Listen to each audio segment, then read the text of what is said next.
Hi there, I'm Clifford Bates, and welcome once again to reading Locke's second treatise on government. Today we are looking at chapter 9, which is, as you see on the screen, on the ends of political society and government. Last time we met, we did chapter 8, which was about, I remember correctly, it's about civil society, right? Political society. And that today, this one now going on the ends, of, which means the purposes of it. What was so interesting about building a political science, political studies, is that he spent more time dealing with the conjugal, explaining the origins of conjugal society. In fact, one could argue that um, he really didn't talk about the origins of political society in that sense, of social society. There was some talk about it, about effects of it and the origins of it. But then at the same time, he kind of walked away from it because he was insisting. He keeps on insisting that the idea is the idea that uh, men only create government through consent.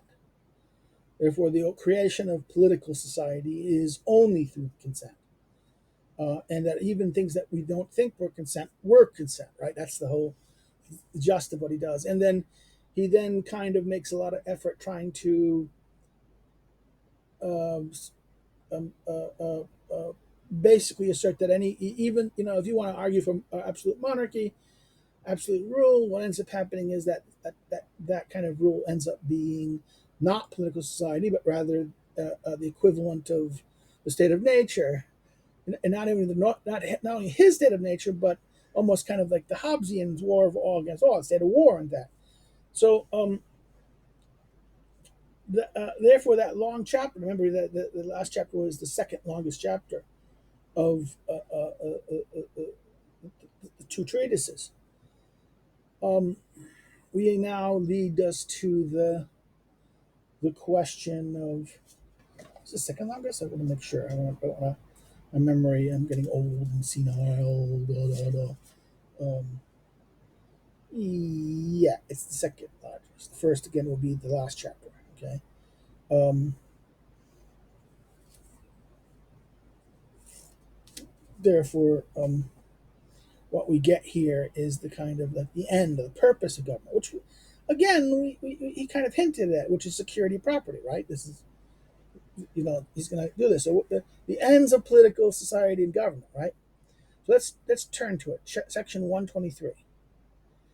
Um, if man in the state of nature be so fully as it has been said, if he be absolute lord of his own person and possessions, equal to the greatest and subject to no body, why will he part with his freedom? Why will he give up this empire and subject himself to the dominion and control of any other power? To which it is obvious to answer that though in the state of nature he hath such a right, yet the enjoyment of it is very uncertain and very exposed to the invasion of others. For all being kings, as much as he, every man is equal, and the greater part no strict observers of equity and justice. The enjoyment of the property he has in the state is very unsafe and unsecure. Whoa. So, in other words, he now makes the reason why society happens. And he kind of says that, well, but men aren't observers of justice and equity, are not great observers of justice and equity. Well, wait a minute, but I thought that, in other words, in many ways, his earlier defense or argument for the existence of the state of nature, that it wasn't going to be the state of war, was that there was just too much land, too much resources, and people were not that much. Okay.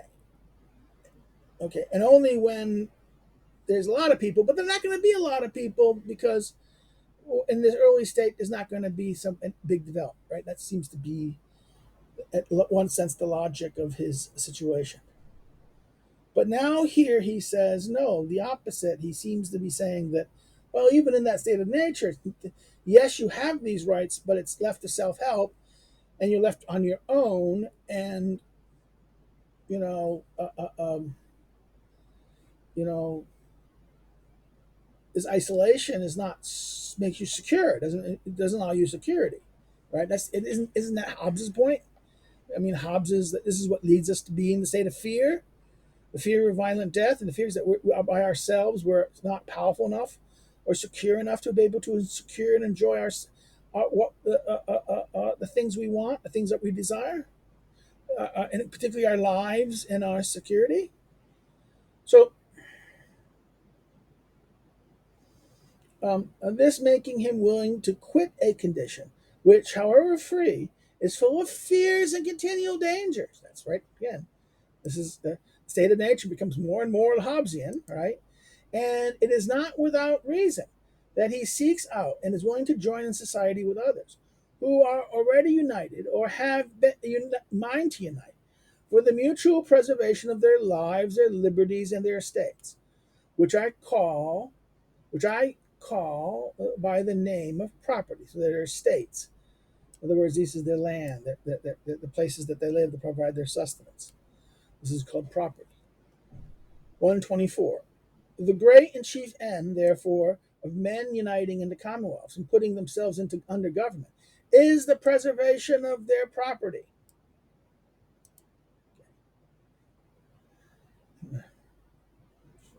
So, lives, liberty, and estates, or life, liberties, and property, the preservation of property, to which, in the state of nature, there are many things wanting.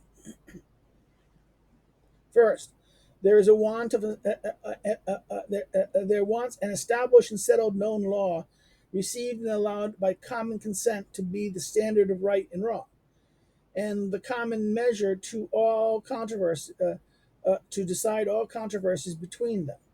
So wait a minute, there's no common consent to the standard of right and wrong? What about the laws of nature? He insisted there's the laws of nature and everyone has right reason and knows what's right earlier, right? Well, now he asserts, well, that's not what I mean.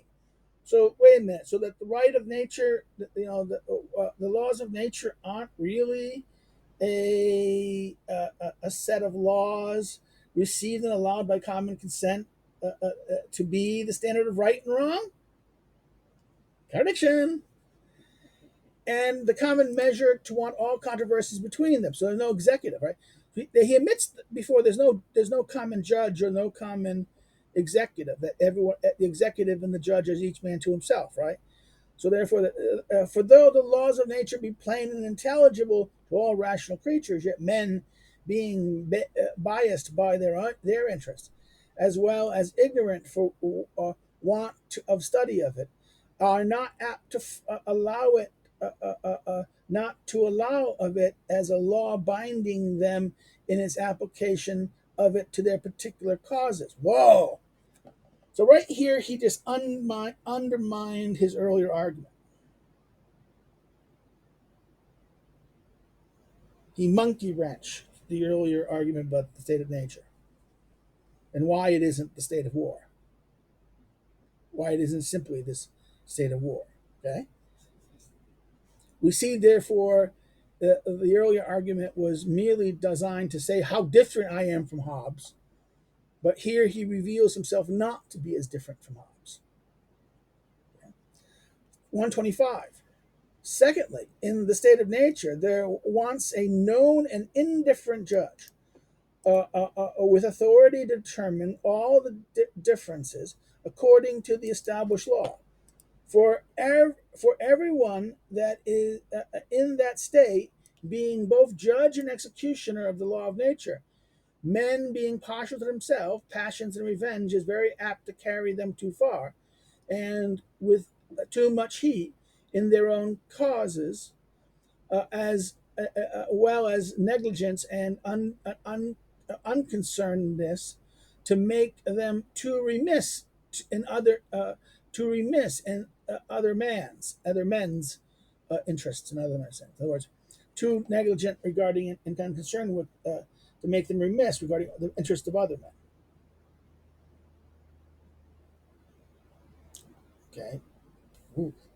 So therefore, they're both judge and executioner, and therefore they're partial to themselves, and and more like, and because their passions and revenge is apt to carry them too far, and too much heat regarding their own cases, and they will be negligent and indifferent to the cares of others. Right. Thirdly, 126. Thirdly, in the state of nature where often wants power and to back and support the sentence when right, and to give it due execution. Whoa! I have to think here. That is a period? I think 126. I'm sorry. I'm going to go look here in the other edition. You know,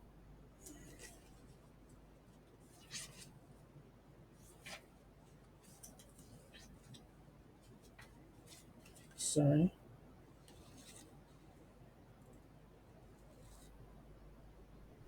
Yeah, it's a period execution. That looks like a semicolon. That looks like a comma up there. And this that's a period.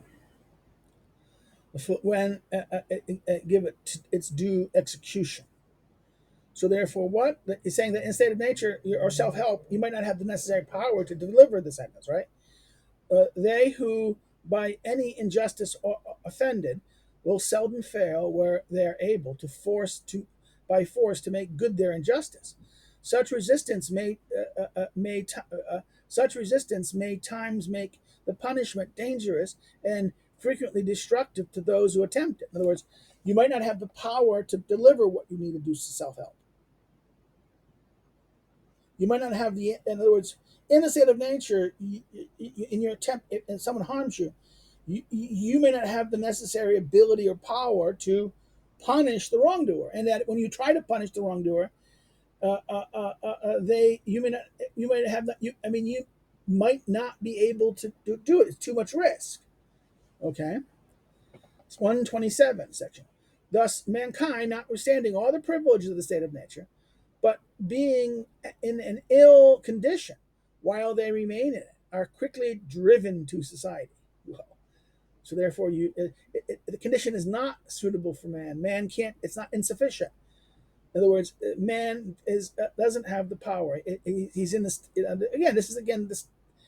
Uh, uh, Earlier, he made it appear that his state of nature is completely different from Hobbes's, but here he reveals it's the same.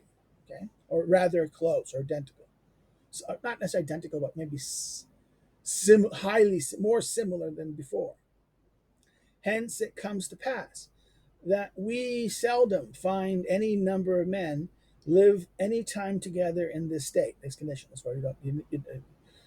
Because the inconveniences that therein exposed by the irregular and uncertain exercises of power every man has of punishing the transgression of others make them take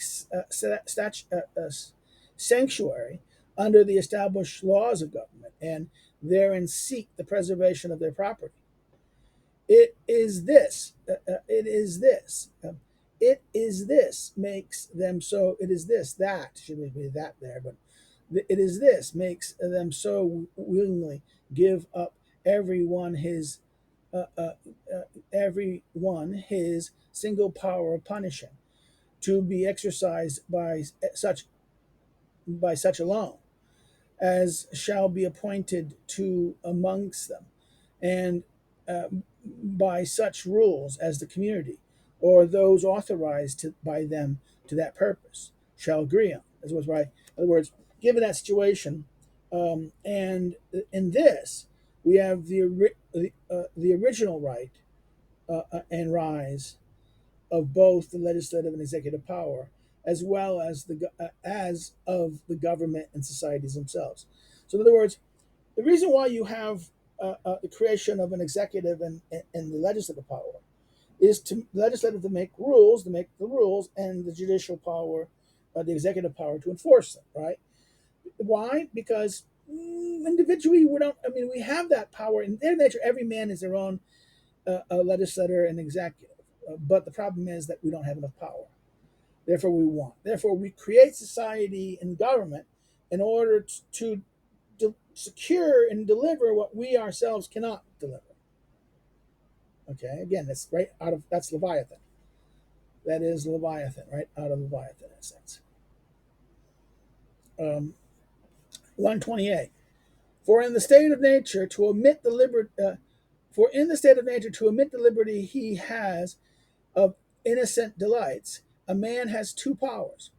The first is to do whatever he thinks fit for the preservation of himself, and the other within the permission, and others within the permission of the laws of nature, by which laws common to them all, he and all the rest of mankind are one community, make up one society distinct from all other creatures. So wait a minute. So in the state of this again, this is now this seems to even be more. He seems to suggest that in the state of nature, that under the law of nature there is a community, makes up all mankind, makes one community, makes up one society, distinct from all the creatures. And were it not for the corruption and vitudinousness of degenerate men, there would be no need for any other. No need that men would separate from this great and natural community and by positive agreements combine into smaller and divided associations. Whoa. So again, what happens here is his argument is, the reason why we if men were perfect, we wouldn't need government. That's the famous. If men were angels, there'd be no need of government, right? That's Madison. Well, if there was no sin, in other words, the reason why why this community is not sufficient, the laws of nature are not sufficient, is because man is sinful. In other words, wicked. In other words, vicious, right? Degenerate, right? If it wasn't for the corruption and vitudinousness of degenerated men, I'm sorry, but degenerated men live in civil society also. There's always degenerate men in this sense. There's not you can't escape that. So, if given that there's always going to be degenerated men, and that is a possibility for men, then it's never. This condition is never an option. This state of, in other words, I mean, this is what utopia. In other words, Locke here gives us a possibility of utopia. That there is that if we can just get rid of degenerated men, we wouldn't need government. Okay, see the logic of the sentence. This is why you get all these anarcho-libertarians, right? Oh, we don't need it. No, only if people had right reason, and we would be able to, and we're virtuous, we wouldn't need government because we would have the common government of nature, right? Hogwash. And I think what Locke is doing here is again, I think clothing himself in the Christian Judeo-Christian by biblical view of creation, in order to kind of give him to kind of to permit him an account. See, in other words, you can kind of present Hobbes. You're stuck with a corrupt in the beginning. Everything's corrupt and perfect. The beginnings are imperfect. There's no paradise. Nature is never good. What you have in Locke, you have things are okay in the beginning, but if it wasn't, but corruption perpetuates the fall, and government is the necessary evil we're doing with because of this. Okay, you understand? This is what we can argue here. That this is Locke using using the Christian and Judaic beliefs of the fall, the concept of the fall, particularly the Christian belief of the fall of man, as a way to kind of make a implicit argument for the reason why you need civil society, right? And it's a good trick. And this way, he can say, "Oh, well, Matt Hobbes, I think at the beginning that everything is fine." And therefore, he uses the prelapsarian, that the state of nature has this kind of prelapse between fall, right? Prelapsarian means before the fall. The prelapsarian Eden, okay, that is perfect. That there's no need for anything, and all of a sudden, because men sin, Eve eats the apple. Now, of course, Satan, it helps us. The snake, convinces her to eat it to be like God, and she convinces uh, uh, uh, Adam to do it likewise, and then God discovers them and kicks them out, right? Um, and then condemns them to like all these they have to work and toil and conquer the world in order to survive, and but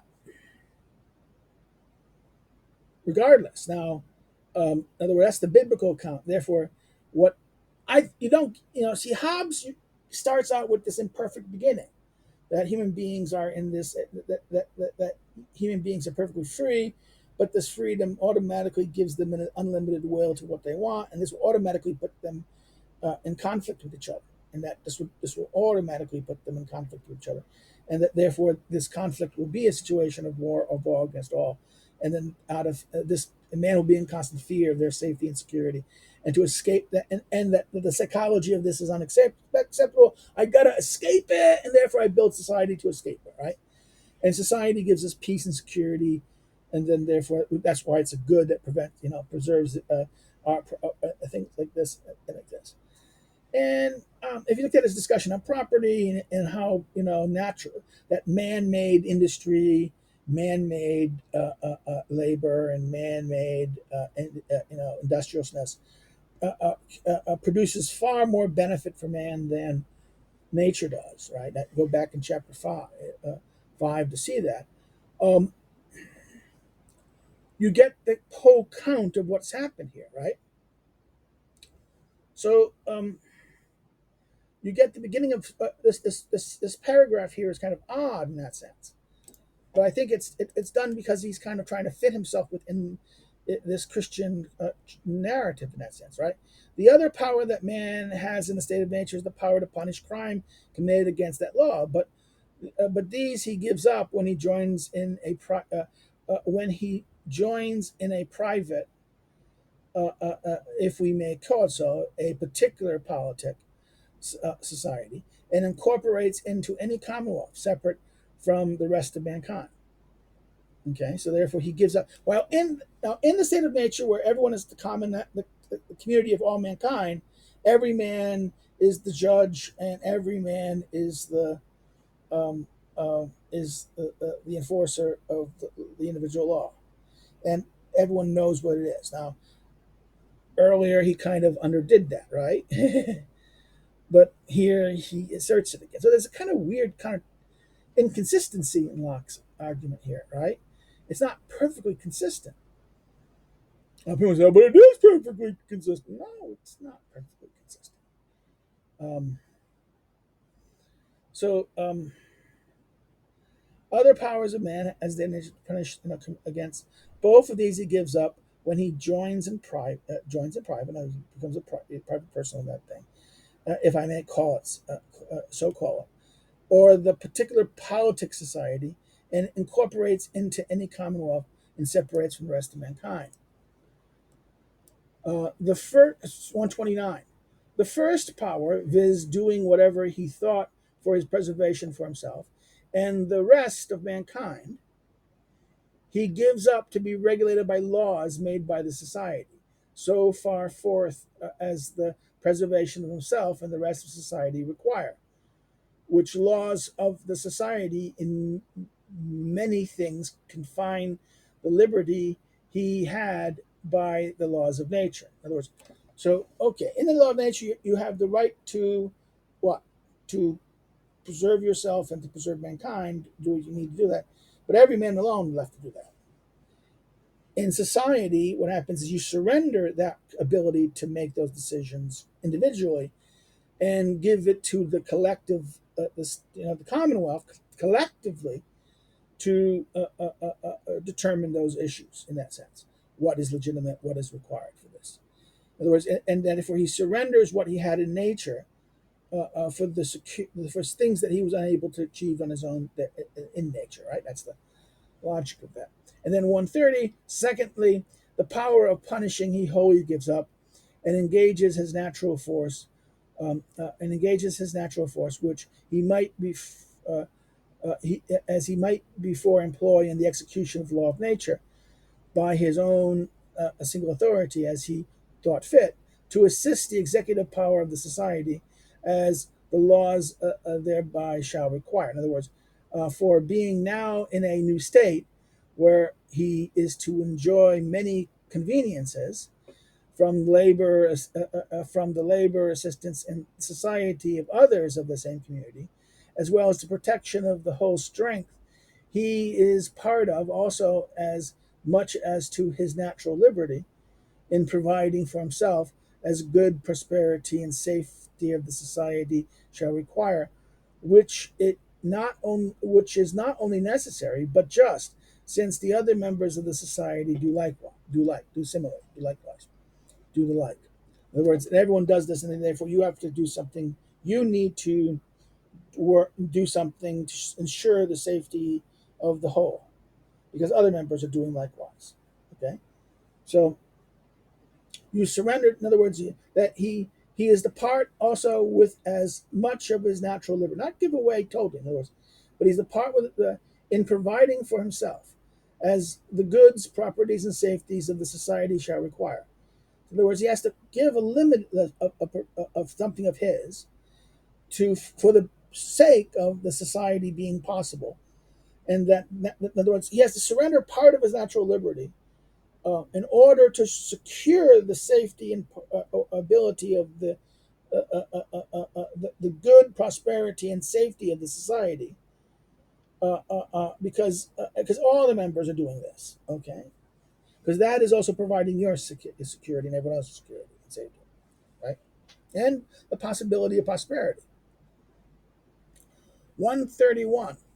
But though men, when they enter into society, give up the equality, liberty, and executive power they had in the state of nature into the hands of the society, to be so far disposed of by the legislator as the good of the society shall require, yet it being only with the intention, with an intention in every one the better to preserve himself, his liberty, and his property. For no rational creature can be supposed to change his condition with the intention to be worse.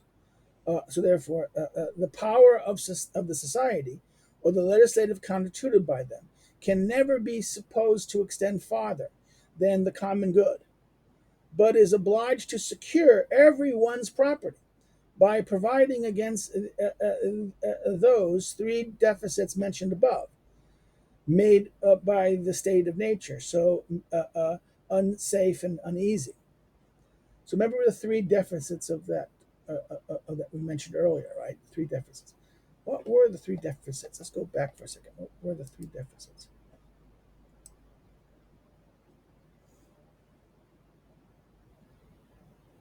Yeah, right here. This is the first was no understands war. So section 20, the second paragraph, section 24. The second one is section 125, and the third one is 126. Right? Those are the three conditions that he talked about. So when he comes back here, when he says that what those three conditions, right?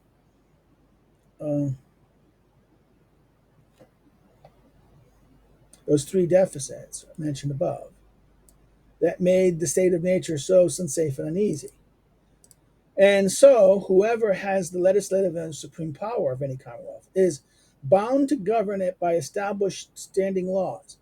So they're bound to govern by established standing laws, promulgated and known to the people, and not by extemporaneous decrees, by indifferent and upright judges who are to decide controversies by those laws, and to employ the force of the community at home, not only in the execution of such laws, or abroad to prevent and redress foreign injuries, and secure the community from inroads and invasions. All of this to be directed to no other end but the peace, safety, and public good of the people. So the purpose of the government is what? What? The peace, safety, and public good of the people. That's the whole purpose of the government, right? But again, remember, this is what he says, that the purpose of this is what? The supreme power is to bound to govern, establish standing law promulgated to be known by the people, not by extraneous decrees, right? That's one. By law. Law should rule, not decree, not extemporaneous decree. By indifferent and upright judges who decide the controversy of laws. And to employ the force of the community at home only to the execution of such laws, and what? Abroad to prevent foreign or redress foreign injuries, and to secure the community from inroads and invasions. And this is all done for no other end than the peace, safety, and the public good of the people, which is what? Is again preserving of their life, liberty, and their property, right? So that is the purpose of government here. Well, if you have any comments, please put them below. Or questions, please put them below, and when I see them, I'll answer them. If you liked it, like it, share it. If you didn't like it, tell me, put some comments why you didn't like it. If you want to subscribe and get other people to share this video with someone, encourage them to come listen and join. Subscribe. You can, and if you can follow me, if you want to follow on social media, what social media I do, you can follow me below, the information there. I'm not the most. I do Facebook only because that's where I'm interacting with friends, and I do some posts there. But mostly, sometimes I troll there too. But um, um, that. And if you wish to help me do this, of course, you can always do so through Subscribestar, Patreon. I have to admit, I've not been good at going to Patreon and checking things. I don't think people, or you can go to buy my book, my current book. This is my current book, which goes to me, Notebook on RSS Politics. But you're talking about doing RSS Politics, doing John Locke. Why don't you have to give me your Locke book? Well, because the Locke book is, I don't, I mean, I do have notes, but they weren't as developed as this. This is basically 20 years of work in the sense of notes and teaching this. So this is a kind of a student book, the guide to go through the politics. It's at Lulu. You can buy it at Amazon. I don't, if Amazon makes the profit. I mean, I'll get some money, but I won't, get as much money if you bought it from Lulu. But the problem is Lulu. I understand why people won't buy it from Lulu, because Lulu charges you shipping while Amazon doesn't. So, okay, I understand why people will buy from Amazon. Okay, well, that's it. Well, have a good day. Bye-bye.